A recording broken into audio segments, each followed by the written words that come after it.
Hello friends, and welcome back to this course titled as Introduction to Indian Writing in English. Friends, we have covered various topics in the 13 units which we have discussed.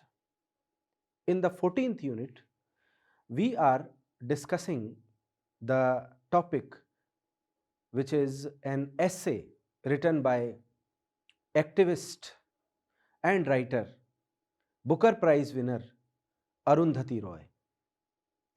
The name of this essay is The Cost of Living. She wrote this essay in 1999, and basically it is talking about a critical opinion on a project, dam project of government. It was a giant project. In the previous class, we discussed about the author and about the text, where we saw the basic idea of what kind of person Arundhati Roy is, what kind of ideology she has, and what she has written in this text, The Cost of Living. In this class, we will be discussing the text in detail, and in this process, we will try to build up a critical opinion through analyzing this text, The Cost of Living. Before discussing this text, I wish to share the outcome, lecture outcome, what you are going to learn after the completion of this text. You would be able to understand author's intention and critically analyze her essay as a seminal text. Friends, this is an essay, but it has more impact than any long novel or a play. So, in the process of critically analyzing this text, we will try to understand what the author's intention is, what Arundhati Roy has to say, what message she has to give through this essay, The Cost of Living. And in this process of critical analysis, we will try to, let's say, establish this essay as a seminal text in the literary canon tradition. Without wasting any time, let us begin discussion on this text, this essay named as The Cost of Living. Arundhati Roy's second book offers two previously published magazine articles. The Greater Common Good, which appeared in Outlook, an Indian magazine, argues against the building of controversial dam on the Narmada River in India. Friends, Arundhati Roy, it was the second book of Arundhati Roy. The first one, as all of you know, her debut novel, The God of Small Things, for which she won the Booker Prize. The second book was this one, where she has published two essays, which were already published earlier in a magazine named as Outlook. But here she is publishing it with The Greater Common Good. In this The Greater Common Good title, she is basically arguing about a broader picture of the development of India. And thus, the title, The Greater Common Good, is justified with the theme of the text. The Greater Common Good means she is trying to give a vision of development. She is trying to give a vision of India competing with the developed nations of the world. So, with the let's say with the example of this controversial dam project on Narmada River of India, Arundhati Roy is trying to create, she is trying to establish a general opinion about how the developing countries must, let's say, create a vision of development without affecting the rights of the common people of that nation. Roy notes that 60% of the 2 lakh people like to be uprooted by the project are tribal people, many illiterate who will be deprived of their original livelihood and land. Friends, we can understand from this figure 2 lakh people. You have to focus that what will be the impact of this dam project and how much huge this dam project will be, affecting 60% of the 2 lakh people who are uprooted through this project. And friends, all these people are tribal people living in the remote areas, forests, who are illiterate. These people are deprived of their original livelihood and lands, which is very tough for a person who has no exposure to the world. Friends, if any person is educated, well qualified, that person knows how to survive in a new environment, at a new place. But for people like these who are illiterate, who don't know how to earn money, who are living in the forests, who are, let's say, dependent on the herbs and fruits available in the forest for their livelihood, who don't know the modern measures of cultivation of land, for these people, it is very tough to migrate from one place to another place and then try to survive there with very limited number of living, let's say, livelihood options available.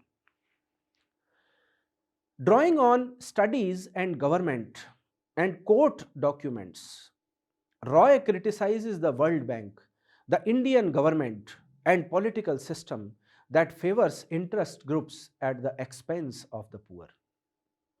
Friends, there are 3 parties on which Roy is criticizing. Roy is criticizing the World Bank, then she is criticizing the Indian government, and overall she is criticizing the complete political system of India. She has an opinion that the way government progresses towards development, the way government create their policies and documents, is something which is done to benefit particular interest groups. Government never think about the development of the poor, but the development is done on the cost of killing these poor people. In the second essay, The End of Imagination, a criticism of India's decision to test a nuclear bomb that was published in The Nation in September 1998. Friends, the another essay which is published in this book is named as The End of Imagination. In that essay, Arundhati Roy has critically analyzed the policy of the government where Atal Bihari Vajpayee as a prime minister created, let's say, tested the nuclear weapon and make India a nuclear power. Now, Arundhati Roy was against that experiment, suggesting that government should spend more money for the upliftment of the poor people rather than wasting money on nuclear bombs, etc. Roy asks why India built the bomb when more than 400 million Indians are illiterate and live in absolute poverty. And nobody answered that question because government had no answer to this question. It is a fact, friends, that India had many poor people. Roy did a, let's say, study and came to a conclusion that around 400 million Indians are illiterate in India. And these people live in absolute poverty. Then in that case, what is the sense of spending too much money on such kind of atomic bomb experiments. And this question is pertinent in the present time when there are many countries having nuclear power, and thus it may lead to another world war. It's a good question, but fully a fifth of the article is devoted to a friend telling Roy that she has become so famous that the rest of her life would be vaguely unsatisfying, which is a fair description of this book. In this article, friends, there is one friend of Arundhati Roy who comments that Arundhati Roy is going to be vaguely dissatisfied in her life because the kind of opinion she has, the kind of bitter criticism she applies to talk about the government is something which will definitely create problems for her future and for her survival. So, this is very important to note that more and more people should be able to, let's say, critically analyze the policies and the vision of development of the government of India. Roy surely has meaningful things to say about India, but she is not only yet nearly as accomplished a political critic as she is a novelist. Friends, this is right about Arundhati Roy. She is a, let's say, political activist. She is a literary critic. She is a writer. But there are meaningful things which she has discussed about India which were never discussed before by any other writer through her writings. Whether she is writing a novel or any non-fictional work, there is a kind of political criticism which can be bitter for the government in any state of India. This effort, marred by general attack on the system and personal digression that distracts a reader from the substantive issues at hand, is cursory and naive. Friends, when we talk about this essay, The Cost of Living, we find that there is a general attack on the system in this essay. There is a personal digression that distracts a reader. When you are reading this essay, The Cost of Living, you may find that all these opinions are the personal opinions of Arundhati Roy.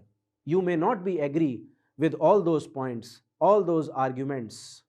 From the substantive issues at hand is cursory and naive. You may feel that some issues are new for you. Maybe you don't know about the data which Arundhati Roy has shared in this essay about the, let's say, relocation of the number of people, or how many people will be killed, or the fields of how many people will be filled with water after the construction of this dam. You might not know much things about it, but even then you will feel that there is something substantial which is mentioned in this essay.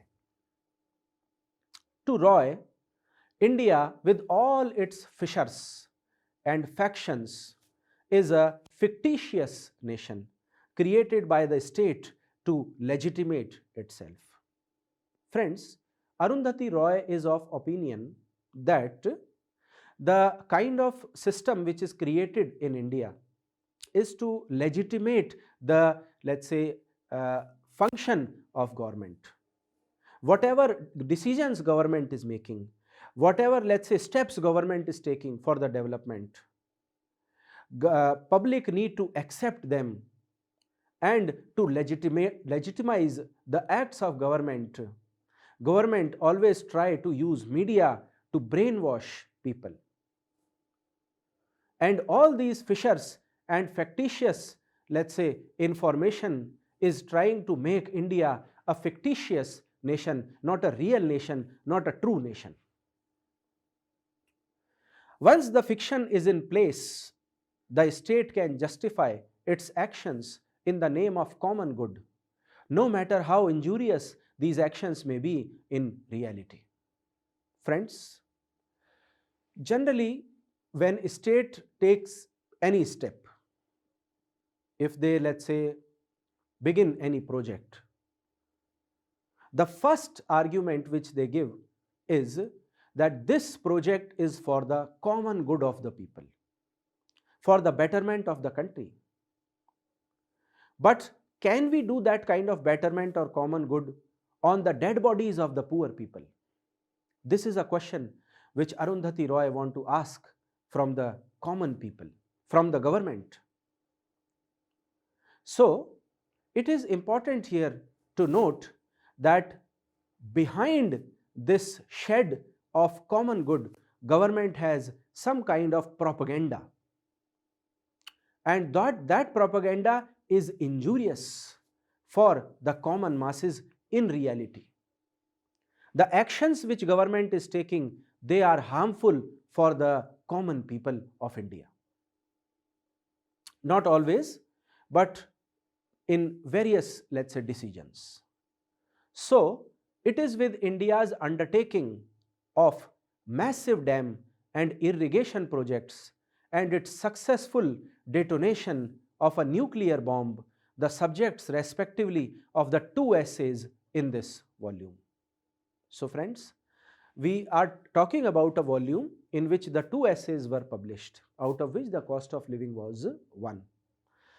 Both the essays are talking about the massive dam and irrigation projects and the detonation of the nuclear bomb.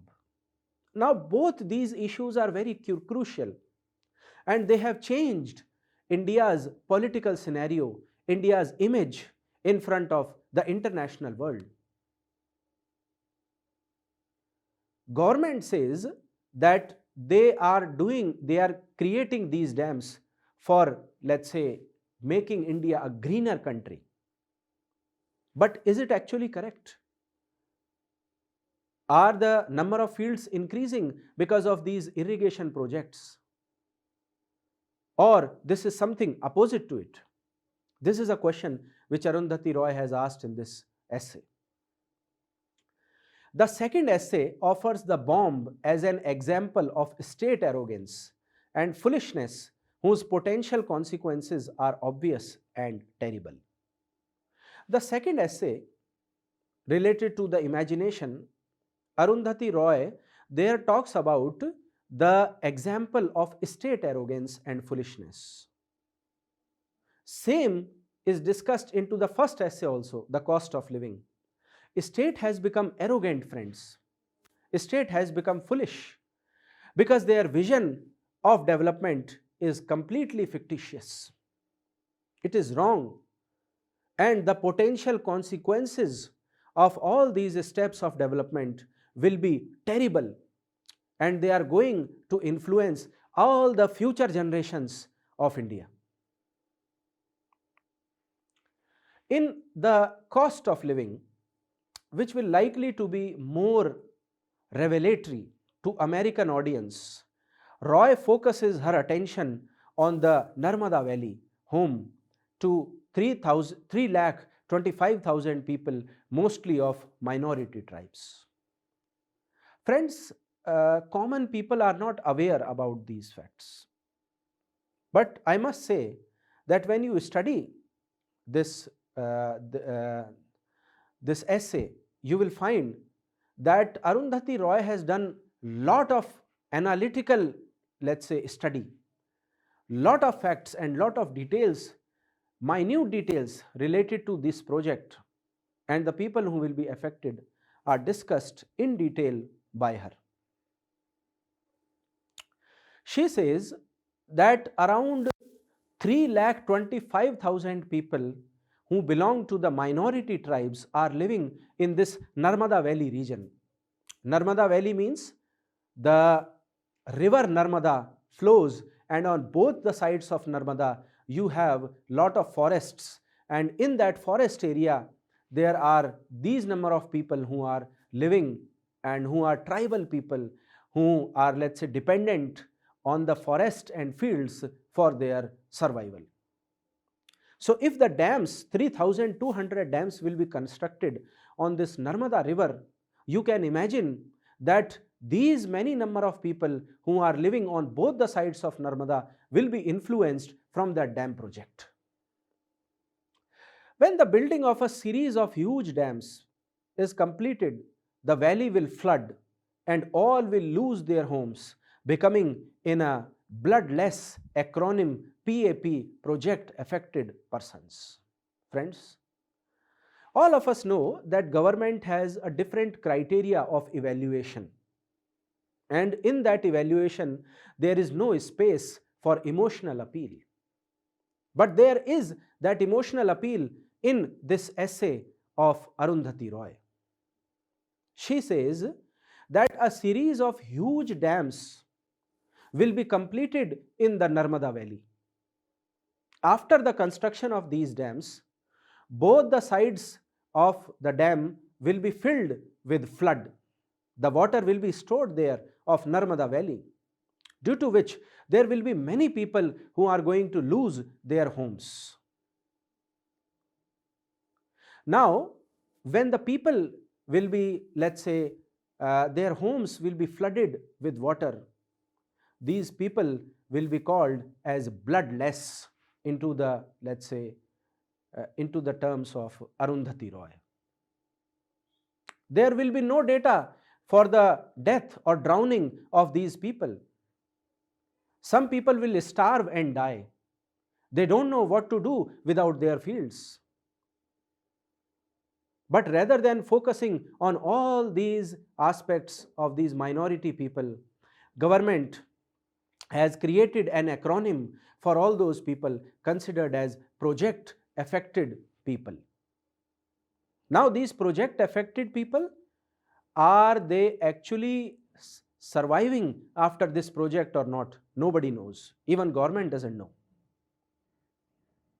So, Arundhati Roy says that project affected people is not some term which must be given to these people, because their life will be ruined after the completion of this project. A whole way of life will end as PAPs are relocated to dismal camps or end up in urban slums. Arundhati Roy says that all these people will be, let's say, relocated to some nearby camps. The camps which had no facilities, no food, no water, or these people will migrate to the urban slums. In the urban area, in the outer part of the urban area, we have a lot of slums in Delhi or other metropolitan cities. In these slums, there are people who have been migrated from the rural area, tribal area, remote area, forests, in search of job, in search of money, in search of survival, and now they are living in very critical conditions in these urban slums. Roy clearly and bitingly demonstrates, however, that it is not at all clear the project will do what it is supposed to do. So, Roy points out a very important aspect related to this project. She says that even government is not sure that whether this project is going to benefit, it is going to support the common people, the local people or not. What will be the after effects of that project? Nobody knows. This is a failure of the government project. It may use more electricity than it generates or destroy more farmlands than it creates, and those who are to receive drinking water may never had the drop reach them. So, in this essay, The Cost of Living, Arundhati Roy poses this question to government, that government says that through this project they are going to generate electricity. Is it correct that ample number of electricity can be created from this project, generated from this project? Or this project is going to destroy more number of farmlands, then it will create or irrigate after the completion of the project. Government is saying that they will fulfill the requirements of fresh drinking water of many people, but Arundhati Roy says that there are many on the other side who may not even get a drop to drink out of the project. So this is a very critical situation. On one side there is a group of people who get everything, on the other side there is a group of people who will get nothing. So this disbalance of, let's say, circulation of resources suggesting the failure of this government project. The Indian state goes on its haughty way, blithely dismissing all doubts. Yet the people of Narmada Valley have organized and resisted, and though the outcome is unclear, this resistance is what inspires Roy. Friends, the people came out from this Narmada Valley, the tribal people, and they resisted till 15 years, and which is why Roy was able to notice and got inspiration from the resistance of these people. The ill treatment of the government, the confusing state of the government, that what will be the after effects of this project, motivated Arundhati Roy to talk about the mismanagement which is visible through this project. This resistance, not the state, is the home of Indian democracy. And she urges the struggle to continue. Royalties from the books are going to the organizational headings heading this struggle. Friends, Arundhati Roy is not a money maker. She don't want to earn money by publishing this book and having these 2 articles. Rather, whatever royalty is coming, she is giving all that to the leaders who are heading the struggle of Narmada Bachao Andolan. So, she is trying to say that this resistance is the crux of Indian democracy. If the people do not have the right to protest against the government, if people do not have the right to urge a struggle against the government, then there is no use of this democratic system in the country, big country like India. With eloquent anger and careful research, Roy expertly captures the faces by both folly and courage. So friends, when we read this essay, we find that Arundhati Roy has used a very balanced kind of anger and a very careful kind of research. All the minute details related to the people who will be affected from this project, it is captured, let's say, in the face of this essay. So she need the kind of courage to express this kind of details. This text is Arundhati Roy's tale of government and international agency arrogance, high-handedness, corruption and idiocy. Friends, when we read this essay, we find that not even the Indian government, but the international agencies like World Bank, they are filled with arrogance, they are filled with high-handedness, they don't have any practical knowledge of the ground realities of this project. They are filled with corruption, and there is a lot of foolishness which is visible behind the vision of these huge projects. The Narmada Valley in northwestern India is home to 25 million people, half the population of Britain.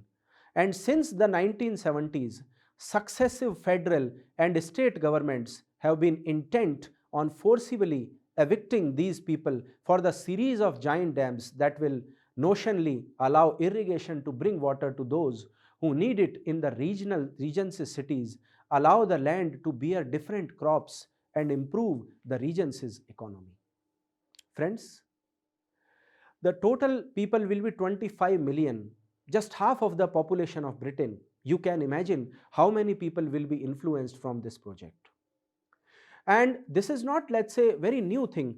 From 1970, government is forcing people to migrate this area, both the sides of Narmada Valley, and relocate them into new places. These people are influenced, but nobody knows that whether they would be allowed to irrigate and to bring water to their farmlands at their new places, or they have to migrate to the cities for their survival. Government thinks that by filling the fields of these people with floods, they can bring prosperity to this locality, which is very incorrect. This is not going to improve the economy of this region. In this spirited polemic, Roy declares to take on two of the great illusions of India's progress. What are those two illusions? First, the massive dam projects that are supposed to haul this sprawling subcontinent into the modern age, but which instead have displaced untold millions. We think that the definition of development has the construction of dams, but we don't know that many people are displaced and their untold stories are never discussed by the common people. They never reach to the common people through the media channels. And the next thing is that the detonation of India's first nuclear bomb with all its attoned Faustian bargains, where Arundhati Roy says that it is a kind of Faustian bargain, just like Frost, let's say, gets nothing by doing bargain with the devil. In this way, no government is going to achieve anything after, let's say, construction of these dams or the nuclear attack. Merging her inimitable voice with a great moral outrage and imaginative sweep, Roy peels away the mask of democracy and prosperity to show the true costs hidden beneath, in this essay, The Cost of Living. So friends, the title is justified. What is the cost of living of these people? It is almost nothing. And what is the cost of development which the government is posing on everyone's life? These dam projects, they are not for the benefit of the nation, for the development of the nation, but to get, let's say, benefit, to give benefit to specific groups. For those who have been mesmerized by her vision of India, here is a sketch traced in fire of its topsy-turvy society, where the lives of many are sacrificed for the comfort of the few. So friends, we can understand from this essay that Arundhati Roy has a different kind of vision for her country. You may be mesmerized from her vision of India. She has a different kind of patriotism in her blood, and she has sketched all that, let's say, love towards the nation with full of fire and topsy-turvy which is going on in the society on the name of development. For the sake of development, many lives are sacrificed. Some people are, let's say, comforted for that, but nobody wish to publish the stories of the life of the people who are sacrificed as a cost of this development. So we can understand that Arundhati Roy's vision for her country, for her nation, her patriotism has a lot of intellectuality and rationality. It is not a completely emotional patriotic zeal towards the nation, but she has the vision through which she is able to bitterly criticize the government and their policies. This kind of approach makes this essay very realistic and establish Arundhati Roy in the literary canons of Indian writing in English in the present era. With this, I complete this course, and I hope that all of you have understood the genealogy, the tradition, the way Indian writing has moved in the last 100 or 150 years, and now it has reached to an extent where it has let's say different kind of image into the world literature, we can trace the Indian writing in English in the works of the writers which we have discussed in the syllabus. That is all for today. Thank you so much.